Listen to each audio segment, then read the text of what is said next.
శారీరక ఆనందంతో పాటు మానసిక ఉల్లాసాన్ని అందించేది కళ. చక్కని సంగీతం హాయినిస్తుంది. అలాగే నృత్యం, చిత్రకళ, ఇతర లలిత కళలు మనిషి ఎదుగుదలకు దోహదం చేస్తాయి.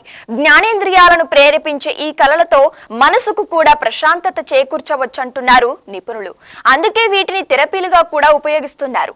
తద్వారా శారీరక, మానసిక సమస్యలకు చక్కని పరిష్కారం చూపుతున్నారు. శ్రావ్యమైన సంగీతం వింటే తెలియకుండానే మనసు తేలిక పడుతుంది. జనరల్ ఆఫ్ మ్యూజిక్ థెరపీలో ప్రచురితమైన ఓ పరిశోధన ప్రకారం ఆందోళన, దీర్ఘకాలిక బాధలు, నొప్పుల నుంచి సంగీతంతో ఉపశమనం కలుగుతుంది.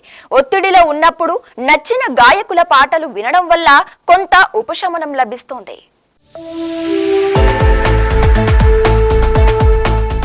ఆర్ట్ థెరపీ ఒక రకమైన మానసిక చికిత్స.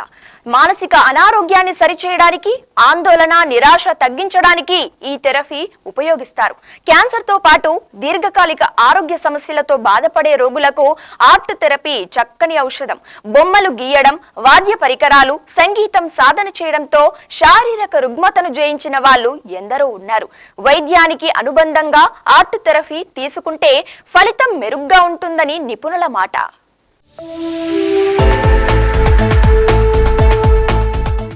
డాన్స్ ఉరిమే ఉత్సాహాన్ని ఇస్తుంది.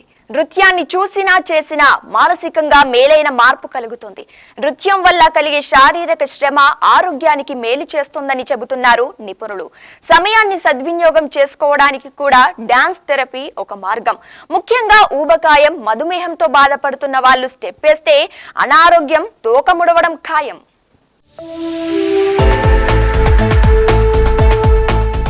నలుగురితో కలివిడిగా ఉండటం, మనసులో మాట పంచుకోవడాన్ని పబ్లిక్ ఆర్ట్ అంటారు. General of epidemiology and community health లో ప్రచురితమైన ఒక అధ్యయనం ప్రకారం నచ్చిన ప్రదేశంలో ఇష్టమైన మనుషుల మధ్య గడపడం వల్ల ఆరోగ్యం మెరుగుపడుతుందట. మానసిక ఆరోగ్యం బాగాలేనప్పుడు విహారానికో, యాత్రలకో వెళ్ళమని వైద్యులు సూచించడం వెనుక అంతర్యం కూడా ఇదే.